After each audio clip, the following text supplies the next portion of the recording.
মসজিদেও থাকতে পারে নাই, এই মসজিদ তাদেরকে বের করে দিয়েছে। সুতরাং মুমিনদেরকে, কোরআন প্রেমিকদেরকে নাড়তে আসবেন না। এটা হচ্ছে ইসবাত, আমার দৃঢ়তা, আমার অবস্থান মজবুতিটা যেন তাদের অন্তরকে শানিত করে দেয়। আমাদেরকে যত নির্যাতন নিপীড়ন করুক, কোরআন থেকে আমাদেরকে এক চুল পরিমাণ থেকে বিচ্ছিন্ন করতে পারবে না।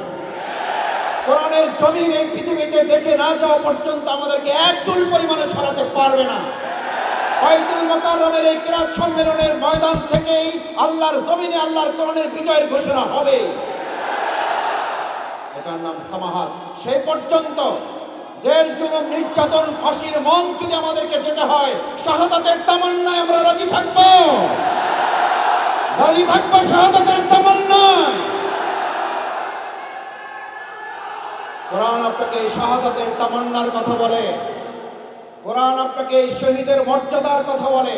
এটার নাম হচ্ছে তেলাওয়াতের সামাহাত, সহ্য ক্ষমতা, ধৈর্য। ইন্না সানুলকি আলাইকা কাওলান সাকিলা ইন্না নাশিয়াতাল লাইলি হিয়া আশাদ্দু ওয়াদআ ওয়া আকওয়ামু কিলা। অবস্থান গ্রহণ করবেন, আপনার অবস্থানই যেন আপনার প্রতিপক্ষকে জানিয়ে দেয় আমাদেরকে নিয়ে নাড়াচাড়া করলে আপনার অবস্থানও ঠিক থাকবে না। আমাদেরকে জ্বালা যন্ত্রণা দিতে আসলে আপনি যন্ত্রণার আগুনে জ্বলে পড়ে ছারখার হয়ে যাবেন। কোরআনের বিরোধিতা যারা করেছে তারা এই মসজিদেও থাকতে পারে নাই, এই মসজিদ তাদেরকে বের করে দিয়েছে। সুতরাং মুমিনদেরকে, কোরআন প্রেমিকদেরকে নাড়তে আসবেন না। এটা হচ্ছে ইসবাত, আমার দৃঢ়তা, আমার অবস্থান মজবুতিটা যেন তাদের অন্তরকে শানিত করে দেয়। সর্বশেষ আদালত, আদালত আল্লাহর জমিনে আইনের শাসন কায়েম করা। 2024 সালের জুলাই আগস্টে আমাদের সন্তানরা এই আদালতের কথা ইংরেজিতে বলেছে, উই ওয়ান্ট জাস্টিস।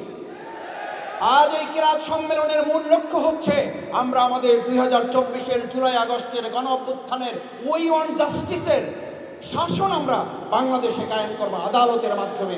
আজ হবে কিরাত সম্মেলনের সেই স্লোগান। আল্লাহ আমাদের কবুল করুন, আল্লাহ আমাদের কবুল করুন। এই জমিনকে কোরআনের জন্য কবুল করুন, কোরআনের শাসক এই বাংলাদেশের জন্য আল্লাহ কবুল করুন। আল কোরআনের আলো অন্তরে জালো, আল কোরআনের আলো। তাহলে আল্লাহ তাআলা কাল কিয়ামতের দিন অন্ধকার থেকে উঠানো থেকে আমাদেরকে হেফাজত করবেন ইনশাআল্লাহ।